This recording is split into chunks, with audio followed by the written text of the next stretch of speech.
La Asamblea General. The Assembly will now hear a statement by His Excellency Leonchon Tshering Tobgay, Prime Minister of the Kingdom of Bhutan. May I request protocol to escort His Excellency.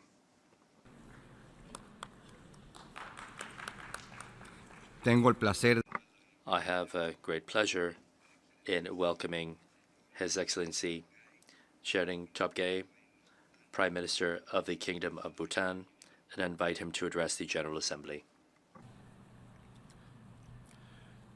Mr. President, distinguished delegates, I bring warm greetings of His Majesty the Druk Gyalpo.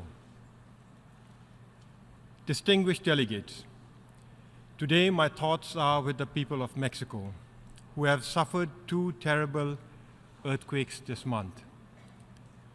My thoughts are also with the victims of other natural disasters that have recently brought pain and misery to the people around the world. The 3 recent hurricanes that battered communities in the Caribbean and in the United States, and the devastating floods in Bangladesh, India, Nepal, and Sri Lanka that have taken more than 1,200 lives. Please join me in observing a moment of silence to reflect on the sufferings of these communities and to offer our prayers for their recovery.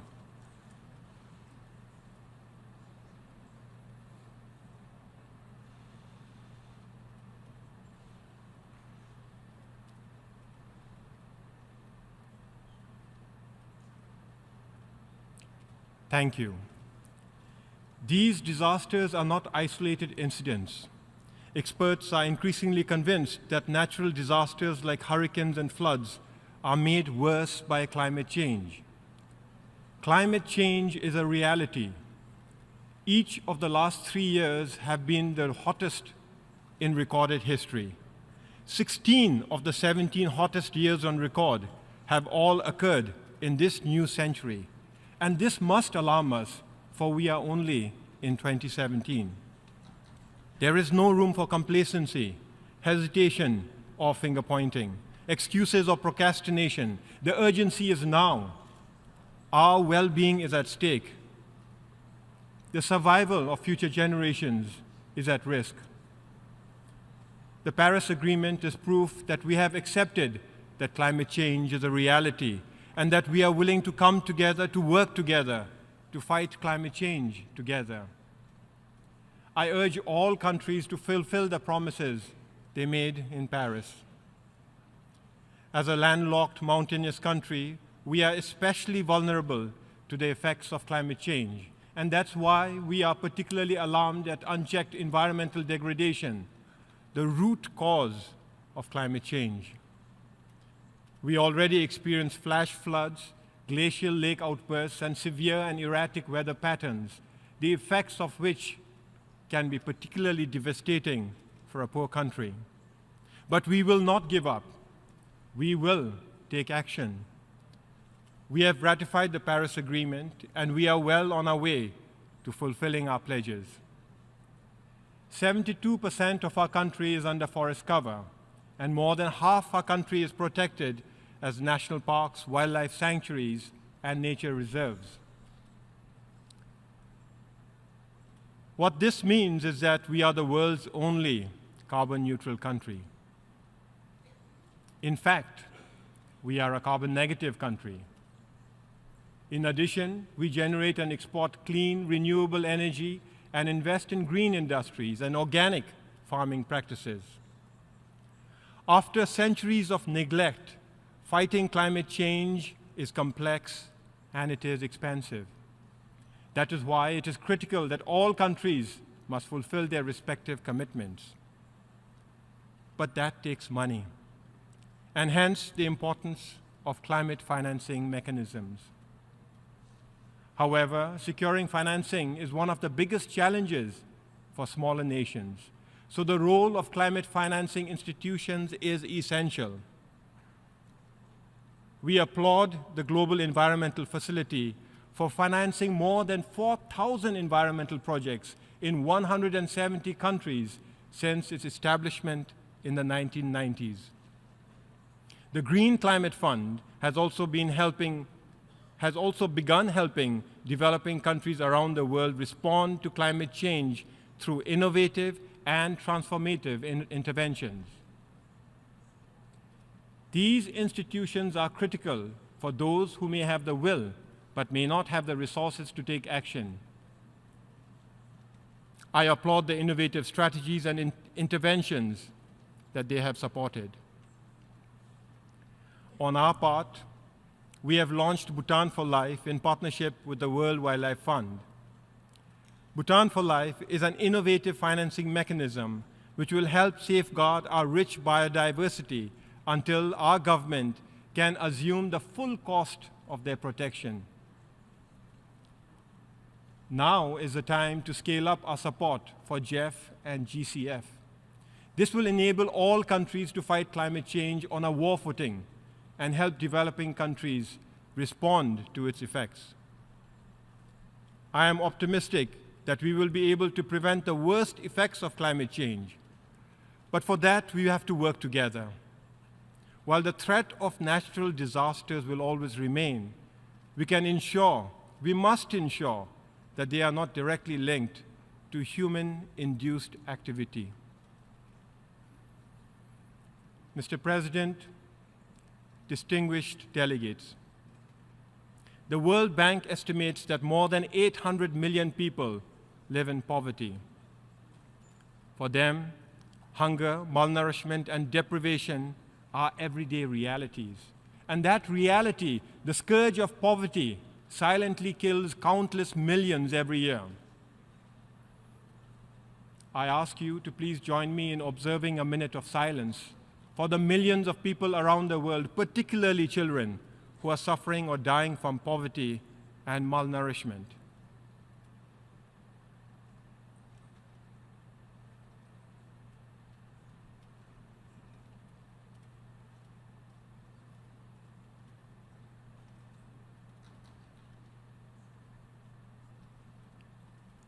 Poverty has no place in this day and age. After all, this era, our era, is blessed with unprecedented wealth, knowledge, and technology, giving rise to levels of prosperity the world has never seen before. Yet millions are condemned to a life of poverty. The SDGs are critical in this regard. They give us reason for hope. While every one of the 17 goals will contribute to eradicating the scourge of poverty, our common resolve is articulated powerfully in the very first goal of the SDGs, which promises nothing less than to end poverty in all its forms everywhere. Eradication of poverty, like climate change, is also complex and expensive. But according to one estimate, it would take only $175 billion per year to end extreme poverty. That should come as good news, as that is barely 0.32% of the current global GDP. No doubt, we have a lot of work to do, but the SDGs provide a realistic roadmap for this important task.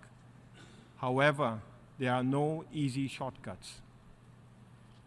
In this connection, the Secretary General's reform initiatives will ensure that the UN is fit for purpose and that it is able to respond to the call for transformation to bring about shared prosperity for all peoples of the world. I thank Secretary General Guterres for initiating these bold measures and call on all member states to render full support to the important reforms. We in Bhutan are blessed. Our enlightened monarchs have carefully balanced economic growth with social development, environmental sustainability, and cultural preservation, all within the framework of good governance. We call this holistic approach to development gross national happiness, or GNH.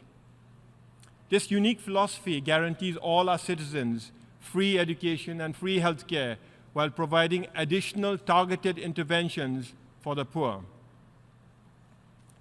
I am happy to report that our efforts are bearing fruit. multidimensional poverty has already fallen by half, and we are well on our way to reduce it still further to 5% within the next few years. Our success in reducing poverty is a tribute to the leadership of our kings and the spirit of the people of Bhutan. It is also due to the support of the United Nations and our other development partners, particularly India, Japan, the EU, ADB, and the World Bank. Their continued support, partnership, and generosity has helped us reduce poverty, achieve social growth, and prepare us for imminent graduation from the LDC category. Mr. President, distinguished delegates, I now ask you to join me in observing a moment of silence to remember the victims of global terrorism.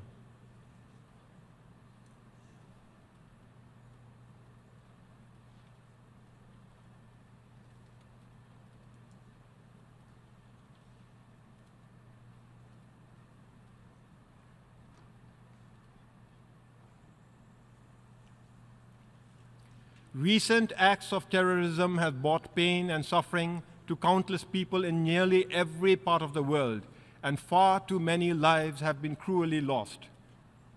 The horrific acts committed by terrorist groups undermine global peace and security, and Bhutan joins the call for united action to combat these extremists. To win the fight against terrorism, we have no option but to strengthen the United Nations so that multilateralism and global cooperation are further enhanced. 2 years ago, I joined many others in calling for UN reform. The Secretary General's reform initiatives will provide the much-needed framework to revitalize and strengthen the UN. Bhutan joins all member states in backing this bold endeavor. But any UN reform would be incomplete without reforming the Security Council to reflect the changing realities of today's world.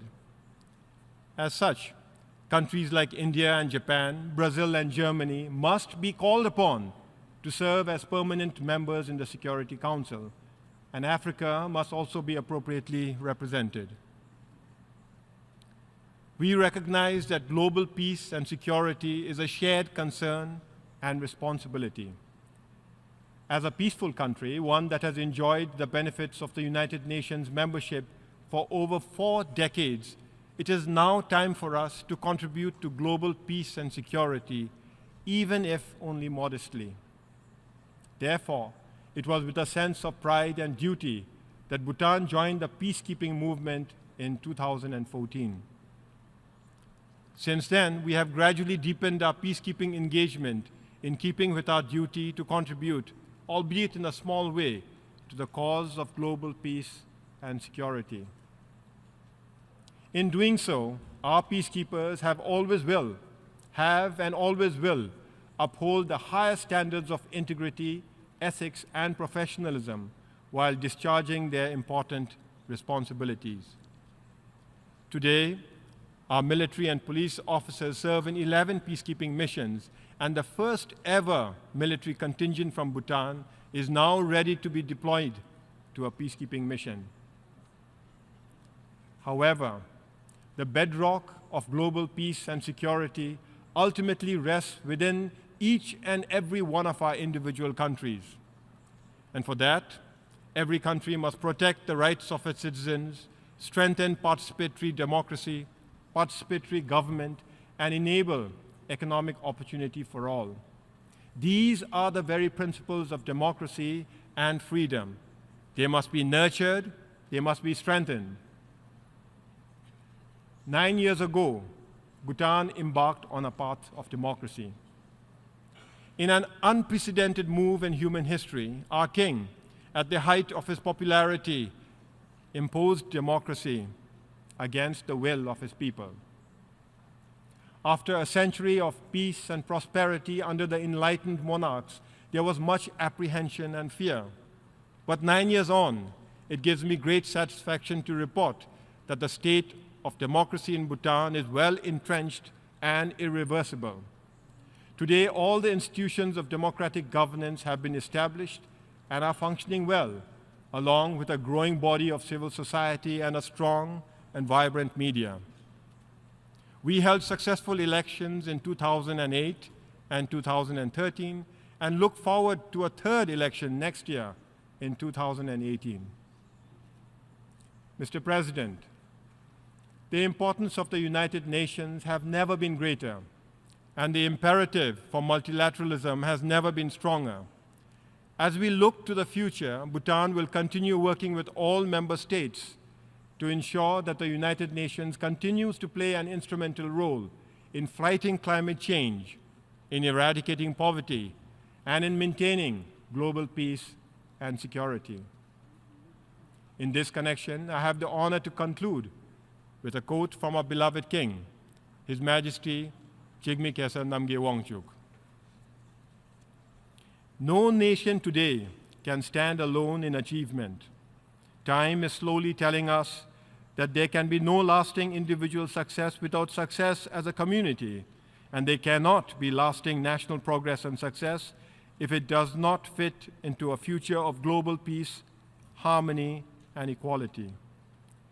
The world must progress together or fail together. Thank you, and Tashidele. En nombre de la Asamblea. On behalf of the General Assembly, I wish to thank His Excellency Tshering Tobgay, Prime Minister of the Kingdom of Bhutan, for the statement just made, and I request a protocol to escort His Excellency.